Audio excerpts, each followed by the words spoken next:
Hello everybody, it's AO from AOCan again, and today we are going to be continuing our 2D top-down tutorial for Unity. Last week we went over making our player move in multiple directions along with giving him a strike in multiple directions. We also went ahead and had our follow enemy, and we gave them a little change in state. So we gave them an idle state, and we also gave them a follow state where they're going to hunt down the player and try and knock them around. So if he's hunting, he'll jump around and stuff, and if he's idling, he'll just sit here for now. But today we are going to continue on, and we're going to do a couple things we probably should have done already, but that's alright. So I'm going to right click down here, and I'm going to create a folder, and I'm going to name this Prefabs. And what prefabs are they're an object you've made in your Unity scene that you want to use in multiple places. So for example, my player will be a prefab. So I'm going to click into my prefabs folder and click on player, and I'm just going to drag them down here. And you'll see that his little icon will pop up down here. And the same way that I want my player to be a prefab, I will also want my follow enemy to be a prefab. And with that, we can drag our player, and we can drag multiple copies of him around now. And the silly thing with this is that now that we have 4 of them, they're all going to follow our control. So if you wanted to use some kind of cool puzzle maze where you're controlling multiple characters at a time, this is how you do that. Just having the same script on the player and spawning multiple players. But that was just an example. I'm not going to do that here. Just wanted to get our players into a prefab here. From there, we are going to continue animating our player. So last week we ended off with us having the runs and all that, but we only have the side idles in. He doesn't idle forward, it'll always go back to the sides here. And that's not great, because that makes slashing a little bit harder. They'd have to be holding down or up to get the correct slash. Whereas if we have an idle for up, we can go up from that idle and do a slash that way. So the way I figured we could do this is if we go into our player movement script, same script we've been working with for a little while now. We're going to add 2 bools, and it's just going to check if we're running forward or if we're running backwards. The same thing we've been checking. So we can kind of grab a bool up here. We could either do it in the animator, or we could do it in the script itself. And I'm thinking we'll do it in the animator. So I'll pop over here, and the way I was thinking of doing this is we're gonna set 3 bools, and we're gonna say bool number 1 is gonna be last side.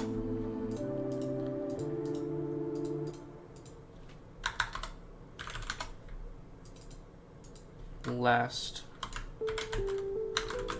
front, and last back. So for this, I'm gonna add 3 more states for our player here. So I'm gonna go to our player sprite where our animator is, and I'm gonna grab those animations here. I think that should be right here. Yep. So we have our front idle, which is just going to be this one. I'm going to drag that onto our player sprite, and I'm going to name that player front idle. And we have our back idle here, which is just this one, I believe. Yeah. And we're going to name this player back idle. And that way we have two more states to work with here, which is going to be our back idle and our front idle.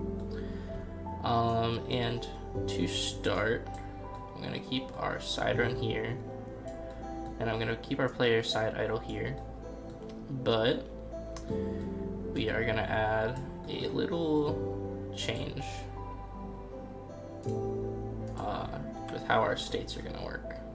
So I'm getting rid of the arrows that are going away or back to our side idle, and I'm going to change them to go to our front and back idle instead.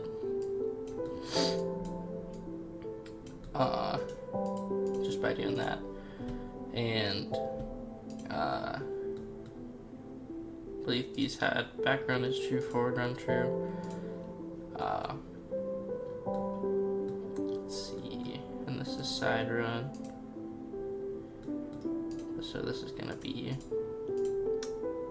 is running false and background false, and this is gonna be is running false and background false, and we're gonna get rid of the transition time here. And let's see what that does just to start here.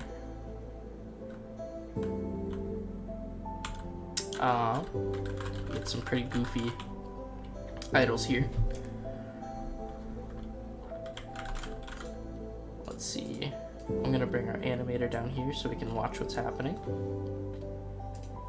So it's going to our side idle, and we're going to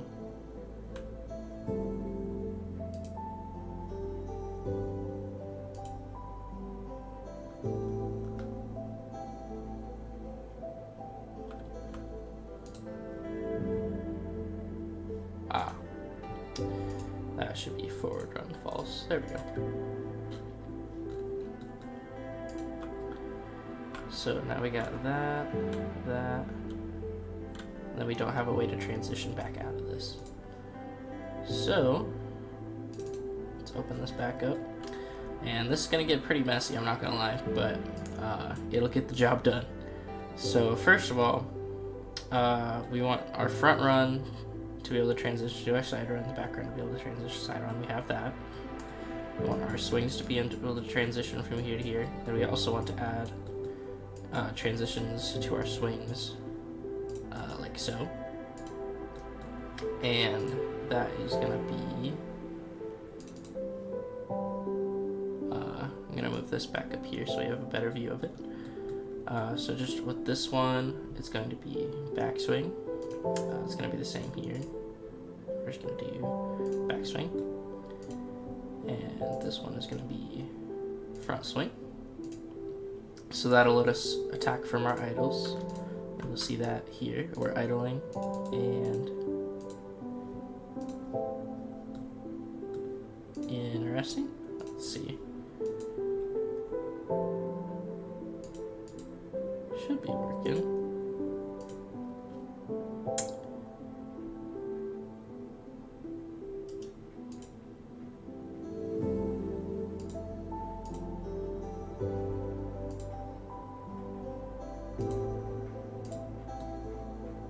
I'm just adding a transition here to differentiate. So if we're in the front idle, it'll go, it has an exit time. I'm going to do that the way we have been doing. Just having very little time here.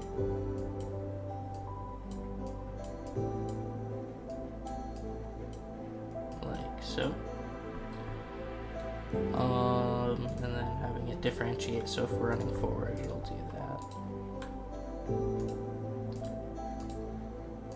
Not sure why it's...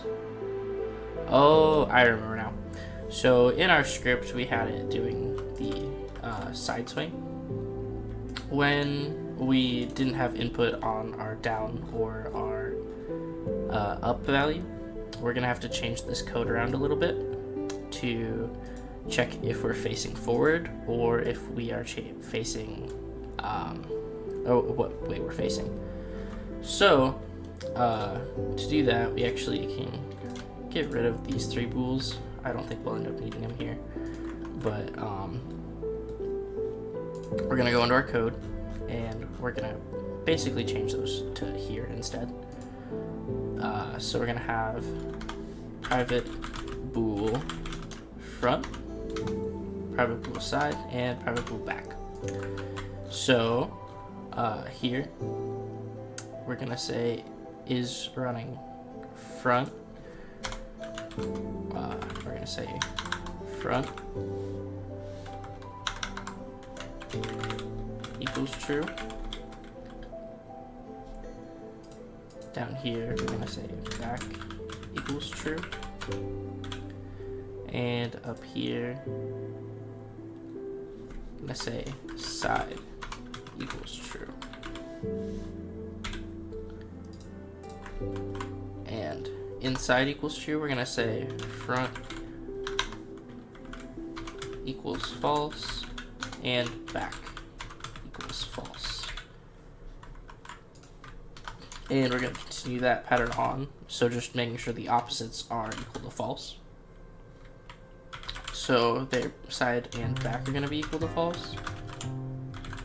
And down here, front and side are going to be equal to false.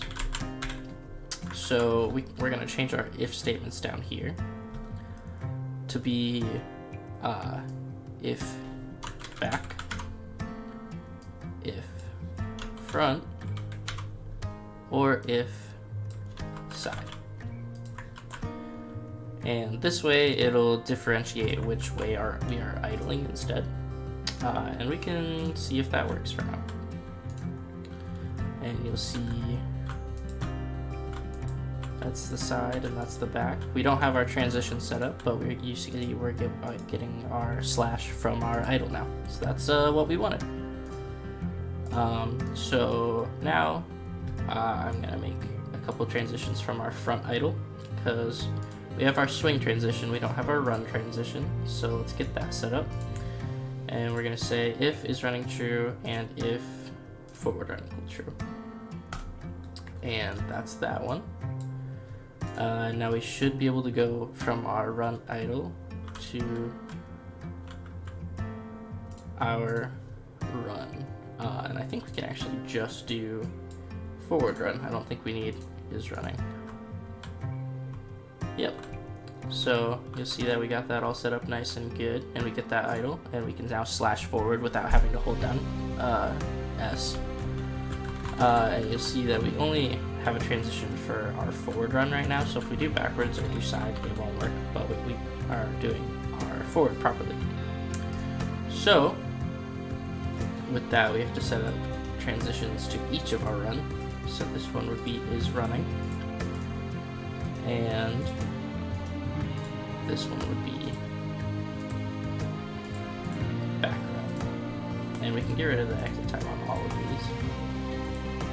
And like I said, it's gonna get a bit messy from here, just with how complex the animation web is, but you'll see that with that, we have good transitions from our side, our front, to our side, or either side, and we have our up, and we have our back idle, but we don't have transitions to either of those, so we should do that next. So over here, we're going to do basically the same thing we did for this one. So you'll see it has both transitions here, and then we'll just go to the side and just go to the back. So we'll make a transition to back run, and all we need for that is back run, and we'll say it doesn't have exit time. And then we'll go here. Oh, get rid of that. We'll go here and we'll say back swing, and we'll want to say back swing can also go back to here, and that is going to have exit time. It's not going to have a condition because we're using a trigger for that instead of a bool. And then sorry, excuse me, I've been a little sick recently, that's why I am coughing or I sound a little bit stuffy today, but yeah. So we'll get that exit time set up, and then we have both of those, and now we just need one to our front run, which is going to be this. We're going to say forward run true, and we're not going to have exit time, and then we're going to make another transition to our side run, and that one is running true, and that's also not going to have exit time.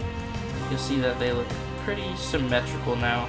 It's obviously pretty messy, but it is going to get the job done for us. And we can move stuff around to make it look a little bit nicer. Maybe when our side swing up here, our runs around to look a little bit cleaner.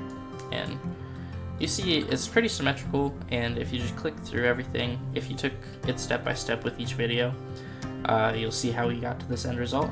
And yeah, but with that all set up, we should be in a pretty good state here to move on to making like actual gameplay and actual maps and stuff. And for that, oh, not too sure what happened there. That was kind of funny.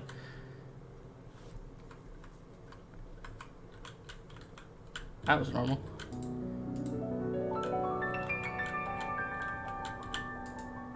I don't know, weird. But yeah, we can make some actual gameplay stuff. So first of all, I'm gonna make a item, and I don't think that the asset pack we're using has any items in it. Let's see, which one was it? This one?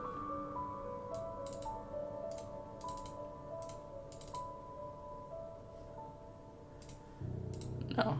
Oh, that's the video folder. Wait, is it this one? Oh, there we go.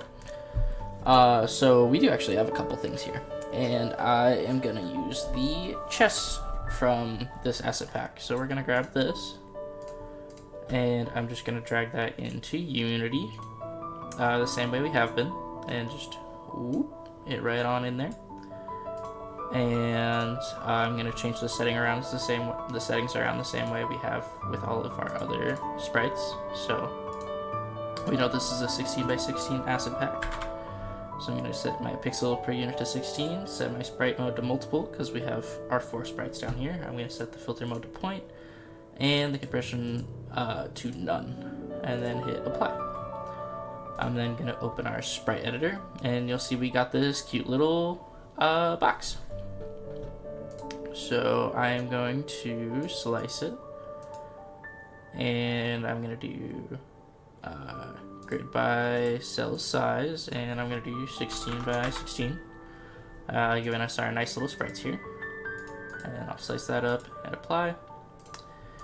And I am going to make our newest object, and that is going to be item. Just keeping it really general here. And then I'm gonna go ahead and throw probably this guy onto our item. And we'll see we've got our little box here, and I'm gonna change this to item sprite. And I will add go with a box collider here, box collider 2D. And I'm gonna recenter the sprite onto the item here. And see that now we got that going, and I'm just gonna resize this to be more spot on, maybe even a 0.8, and then move it up by 0.05. Get that nice and lined up. Get this 0.9, and there we go. You can see we got a nice little box here. Gotta remember what layer everything's on, so I'm gonna put this onto our character layer. And with that, let me zoom out here. See, we have a little box here. And how we want to do this is when we collide with this box, we're going to open it and we're going to give the player some points. So to display our points currently, we're just going to use something really simple like number right here. So I'm gonna go onto our canvas, and I'll make a new UI text mesh pro. And what size was our health? 40. Okay, so I'll keep consistent with that. I'm gonna say 40, and I will say gold, and change that to black, and I'm gonna move this right over to here, and I'm gonna resize it a little bit.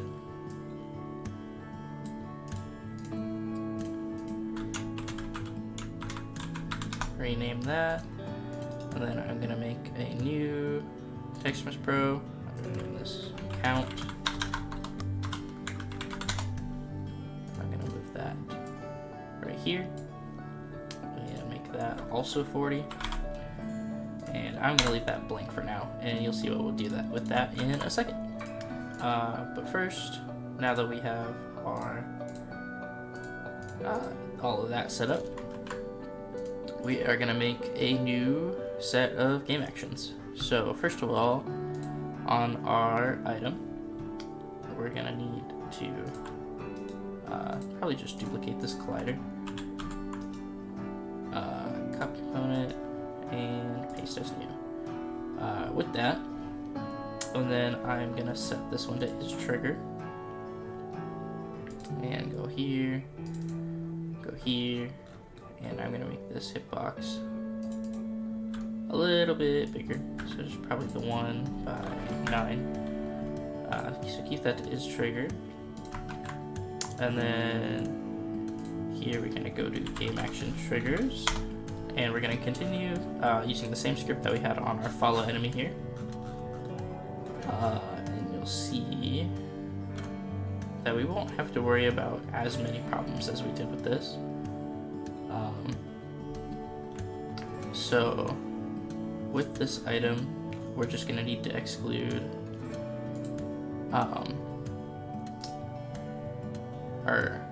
we're gonna need to check if we're checking for player. So we're only gonna do this when the player enters this, so that way the slime doesn't trigger it and such. But we're gonna add a new game action, and then we're gonna need to make a new script. And I'm gonna call it GA give gold.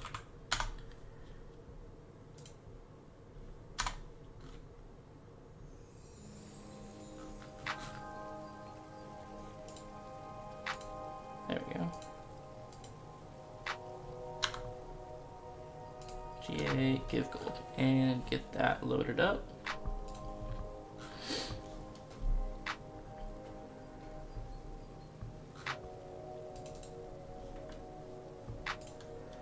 And I'm gonna click onto our player, and I'm gonna give them a new script as well. And this is gonna be similar to our health script, but it's gonna keep track of our inventory. So I'm gonna call it our inventory script. So this will keep track of our cash and our items. And we'll worry more about making items later. We're gonna focus purely on like the money element of it currently. Just so we can go about making a bit of a scoring system for our player to start.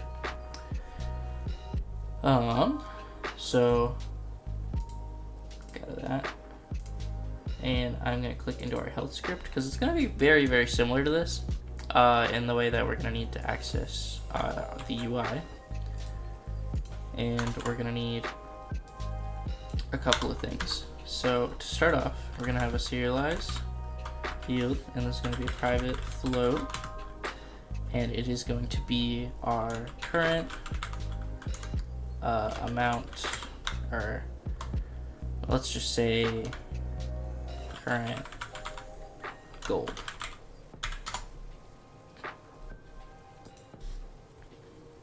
And private void awake, we're gonna say current gold equals 0, and this is just a start. We won't be doing this later, but for now, this is how we're gonna do it. to make sure that anytime we start the game, our gold is set to 0, and we'll give the player consistent gold, and we'll set their gold back to what they normally have when we get our save system implemented. But for right now, this is what we're going to do. And then we're going to do something basically the exact same, and it's going to be public void update gold. Sorry, hit my caps there.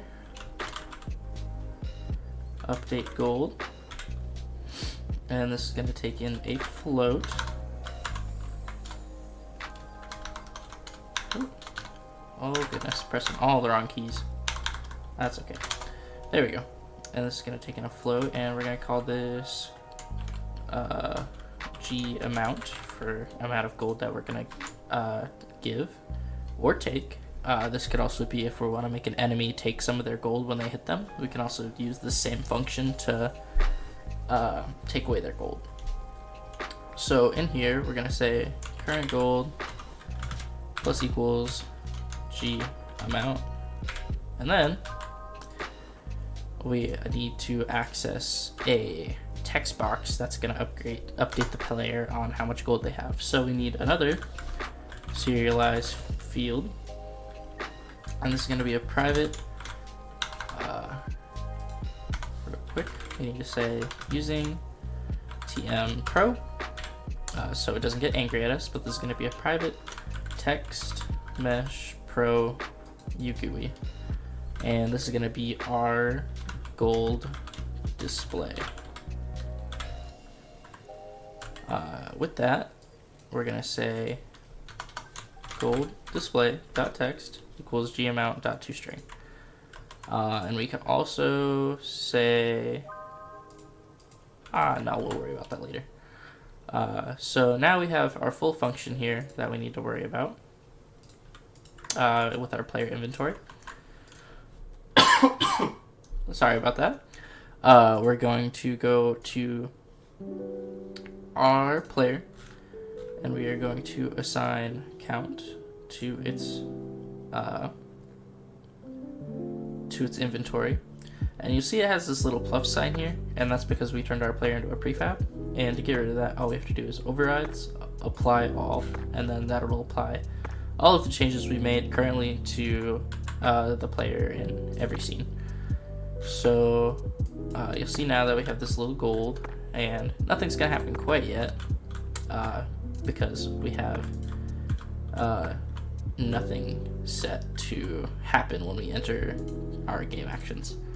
So with that, we're going to click on item, and we're going to click into ga.giveGold, and we're going to need to use a silly little thing. We're going to say basically the same thing we do for the follow enemy. We're going to say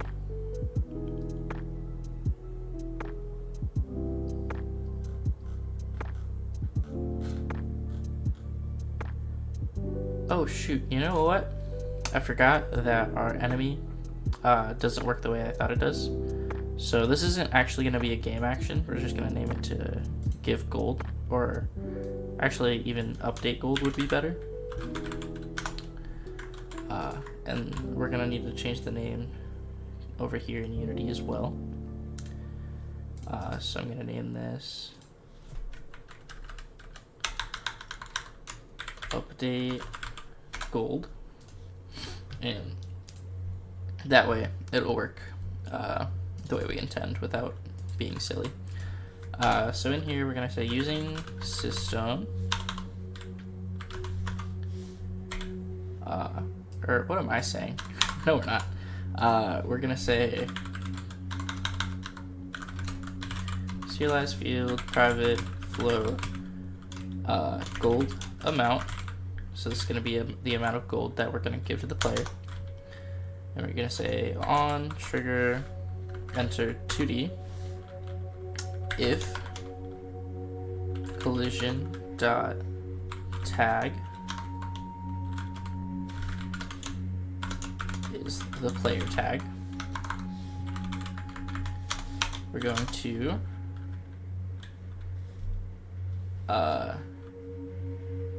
gonna say inventory I equals collision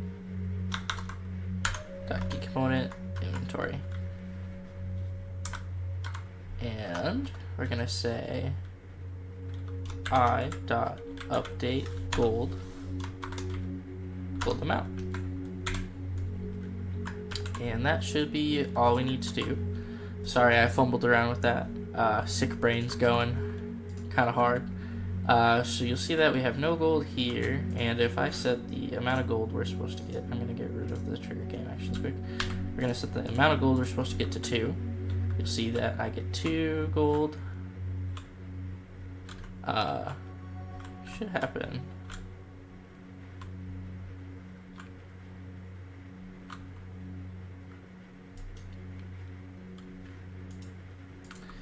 Not sure why it's just happening once right now.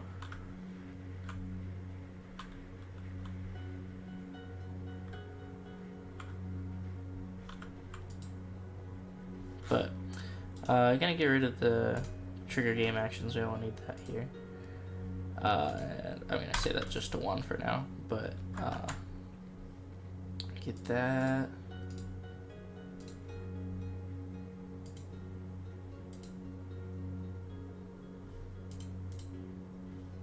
Interesting. Player does have a rich body, yeah. Huh. Because it should be consistent in giving us more than 1 gold.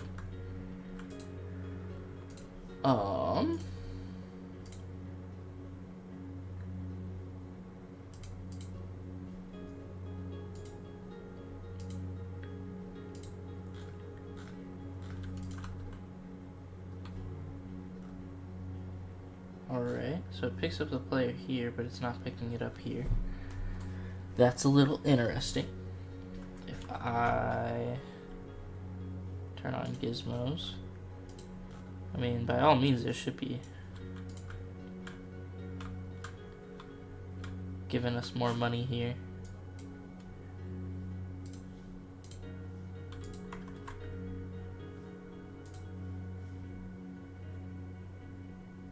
Let's see.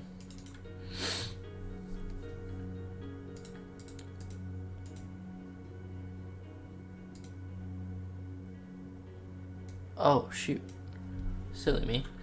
We want to update our current gold.toString, not our G amount. G amount's always going to be equal to whatever the value of update gold is. Alright, that was silly of me. I thought the autofill got it right, but nope. Alright, so with that, yeah, there we go. Much better, much better, much better. Okay, cool. So now you'll see that we have our gold working. And we still have our health all up to date. We're smacking our player and whatever. We got our idols done. And I'll probably cut it here. We got a little bit more done, and we started setting up prefabs. I'm also going to drag our item into a prefab, just to keep it consistent here. And we can also honestly set up an animation for our item. Probably do that next week, but very simple animation, just where it opens the chest up and shows that the item's been collected and all that. But I'd just like to say that my game, the Catalyst Acolyte, it's a tower defense game. It'll be getting a Steam page very, very soon, hopefully within the next 3 to 4 days. And if that happens, I'd really appreciate it if you checked it out, maybe gave it a wish list. That'd be very nice, and all that jazz. But if you enjoyed watching the videos, thank you very much. Subscribe if you want to follow along with the series, and I will talk to you guys next week. Thanks again.